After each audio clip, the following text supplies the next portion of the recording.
નમસ્કાર, સ્વાગત છે આપનું રંગતમાં। હું સિદ્ધિ કમાણી રોજ તમને અવનવી વાનગી બનાવતા શીખું છું। જો તમને મારી વાનગી પસંદ આવતી હોય તો તમે મારી ચેનલને સબસ્ક્રાઇબ કરો, મારા વિડીયોને લાઈક કરો અને શેર કરો। તો આજે આપણે દૂધ પૌવા બનાવતા શીખીશું, એકદમ ક્રીમી અને મલાઈદાર અને એક નવી જ રીતથી બનાવતા શીખીશું। તો તમે મારો વિડીયો છેલ્લે સુધી જરૂરથી જોજો। તો ચાલો આજે આપણે બનાવવાનું શરૂ કરીએ એકદમ ટેસ્ટી, ક્રીમી અને મલાઈદાર એવા દૂધ પૌવા।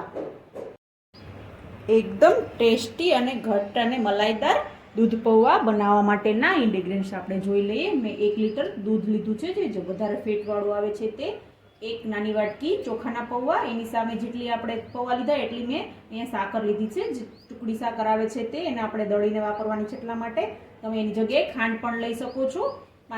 7 થી 10 કિસમિસ લીધી છે, 8 થી 10, 5 થી 6 રોસ્ટેડ કાજુના ટુકડા, 5 થી 6 બદામ રોસ્ટેડ કરીને ટુકડા કર્યા છે, 1 ચમચી કસ્ટર્ડ પાવડર અને 2 નાની ચમચી ઇલાયચીનો પાવડર લીધો છે। તો ચાલો આપણે બનાવવાનું શરૂ કરીએ એકદમ ટેસ્ટી એવા દૂધ પૌવા।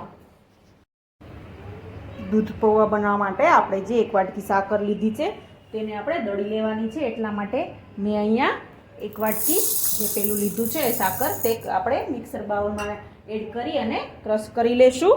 અહીંયા સાકર મેં દળી લીધી છે, તો હવે આપણે ચોખાને ધોઈ લેશું। ચોખાને ધોવા માટે અહીંયા મેં એક સ્ટ્રેનર લીધું છે, એની અંદર આપણે ચોખા એડ કરી દઈશું અને એની ઉપર પાણી નાખી અને આપણે ચોખાને ધોઈ લેવાના છે, જેથી ચોખાની અંદર જે બી ગંદો કચરો હોય તે બધો ધોવાય અને એકદમ ક્લીન ચોખા થાય ને આપણા દૂધ પૌવા એકદમ મસ્ત બને। એટલા માટે આપણે ચોખાને 2-3 પાણી વડે ધોઈ અને પછી બાઉલમાં લઈ લેશું। તો હવે આપણે ચોખાને ધોવાઈ ગયા છે, તો આપણે ચોખા નીતરી જાય પછી આપણે એને એક બાઉલમાં લઈ લેશું। આપણે ચોખાને જે નીતરવા માટે રાખ્યા હતા તેને હવે આપણે એક બાઉલની અંદર એડ કરી દઈશું। તમે જોઈ શકો છો મેં એમાં એડ કરી દીધા છે। અને આપણે બધાની એવી ફરિયાદ હોય છે કે દૂધ પૌવા મીઠાશમાં મોડા રહે છે, તો એના માટે હું તમને એક ટ્રીક શીખવાડું છું। તો હવે પૌવા પલળી ગયા, એની અંદર આપણે જે ખાંડ દળીને રાખી હતી, સાકર, તે 1 ચમચી એડ કરી દઈશું અને આપણે એને મિક્સ કરી અને એની અંદર થોડું દૂધ એડ કરી દઈશું। તો હવે આપણે થોડી વાર સાકર ઓગળે ત્યાં પછી આપણે એની અંદર દૂધ એડ કરી દઈશું। આપણે સાકર એડ કરી છે એમાં જ આપણે કોઈ પણ નોર્મલ જે ટેમ્પરેચરવાળું દૂધ હોય તે એડ કરી અને ચમચી વડે ચોખાને, ખાંડને અને દૂધને મિક્સ કરી અને થોડી વાર પલળવા દઈશું। તો આપણા દૂધ પૌવા એકદમ મસ્ત ટેસ્ટી બનશે અને સ્વીટ પણ બનશે। આ રીતથી બનાવશો તો હવે આપણે બાકીના દૂધને ગરમ કરી અને દૂધ પૌવા બનાવી લઈશું। હવે આપણે દૂધ પૌવા બનાવવા માટે મેં એક જાડા તળિયાવાળી અથવા નોનસ્ટિક કોઈ પણ તમે પેન લઈ શકો છો। મેં અહીંયા એક પેન ગરમ કરવા ગેસ ચાલુ કરીને મૂકી છે, તો એની અંદર આપણે 1 વાટકી દૂધ રાખી અને બીજું દૂધ એડ કરી દઈશું અને એને ઉભરો આવે ત્યાં સુધી એને ગરમ કરવાનું છે। તો આપણે એ ગરમ થાય તો એની અંદર જે આપણે કસ્ટર્ડ પાવડર એડ કરવાનો છે તેને દૂધમાં પલાળી લેશું।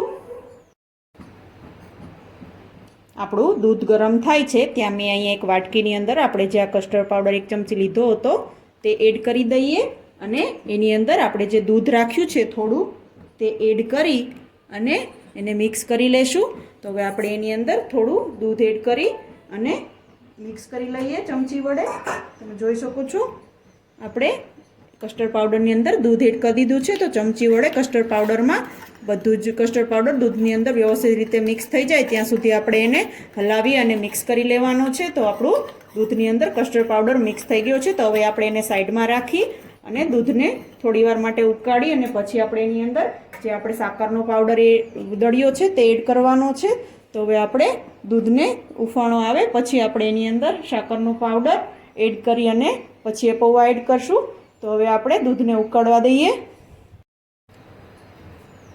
આપણું દૂધ થોડું ગરમ થઈ ગયું છે, તો આપણે જે કસ્ટર્ડ પાવડર કાચા દૂધની અંદર પલાળ્યો હતો તે આપણે દૂધની અંદર એડ કરી દઈશું। તો હવે આપણે એની અંદર આજે 1 ચમચી કસ્ટર્ડ પાવડર મેં પલાળ્યો હતો તે એડ કરી દઈએ અને આપણે જે 1 વાટકી ખાંડ દળી હતી તે પણ એડ કરી દઈએ અને મિક્સ કરી લઈએ। તો હવે આપણે ચમચા વડે એને મિક્સ કરી લેશું અને બધું જ મિક્સ થાય એટલે આપણે એની અંદર પૌવા પણ એડ કરી દેવાના છે। એટલે આપણા દૂધ પૌવા ખૂબ જ ટેસ્ટી બને અને એકદમ મલાઈદાર બને. જો તમે આવી રીતે કસ્ટર્ડ પાવડર એડ કરી અને પૌવા બનાવશો તો એકદમ ક્રીમી અને ટેસ્ટી અને મલાઈદાર પૌવા બનશે. તો હવે આપણે આપણું દૂધ ઉકળે થોડી વાર પછી આપણે એની અંદર બધી ખાંડો આપણે સાકર ઓગળી જાય અને કસ્ટર્ડ પાવડર થોડો પાકી જાય પછી આપણે એની અંદર પૌવા એડ કરી દઈશું. તો તમે જોઈ શકો છો આપણે થોડી વાર એને 1 થી 2 મિનિટ માટે ગેસની ફ્લેમ સ્લો રાખી અને પકવવાનું છે. તો એનો ઉભરો આવવા ફીણા એકદમ ઉભરો આવી જાય પછી આપણે એની અંદર જે પૌવા પલાળ્યા છે તે એડ કરી દઈશું. આપણું દૂધ ઉકળી ગયું છે તો હવે આપણે એની અંદર જે ચોખા પલાળીને રાખ્યા હતા તે એડ કરી દઈશું એક બાઉલની અંદર. તો હવે આપણે ચોખાને થોડી 1 થી 2 મિનિટ માટે દૂધની અંદર ઉકળવા દઈશું એટલે એકદમ મસ્ત ઘટ્ટ આપણા દૂધ પૌવા તૈયાર થાય. જે આપણે પૌવા પલાળીને રાખ્યા હતા તે એડ કરી દે. ભૂલથી મારાથી ચોખા બોલાઈ ગયા છે. ચોખાના પૌવા આપણે એડ કરી દેવાના છે. તો મેં ચોખાના પૌવા એડ કરી દીધા છે. તો હવે થોડી વાર આપણે 1 થી 2 મિનિટ માટે એને પકાવી લઈશું. તમે જોઈ શકો છો આપણા એકદમ ઘટ અને મલાઈદાર દૂધ પૌવા પાકીને રેડી થઈ ગયા છે. તો હવે આપણે એની અંદર ડ્રાયફ્રૂટ અને ઇલાયચી પાવડર એડ કરી દઈશું. હવે મેં એમાં કાજુની કતરણ એડ કરી દીધી. એક જે 5 થી 6 આપણે રોસ્ટેડ કાજુ લીધા હતા તેની કતરણ, રોસ્ટેડ બદામની કતરણ એડ કરી દઈશું, કિસમિસ જે લીધી હતી તે એડ કરી દઈશું અને ઇલાયચી પાવડર એડ કરી અને વ્યવસ્થિત રીતે મિક્સ કરી અને આપણે થોડીવાર એને ઠંડુ કરી અને પછી સર્વ કરી લઈશું.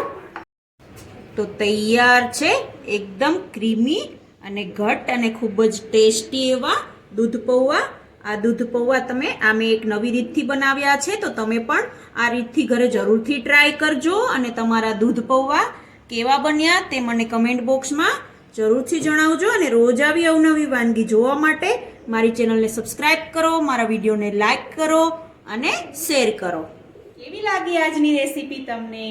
જો તમને મારી રેસીપી પસંદ આવી હોય તો તમે મારી ચેનલને સબસ્ક્રાઈબ કરો, મારા વિડીયોને લાઈક કરો અને શેર કરો. તો રોજ આવી અવનવી વાનગી જોવા માટે જોતા રહો રંગત, ખાણીપીણીના શોખીન ગુજરાતીઓની. Thanks for watching.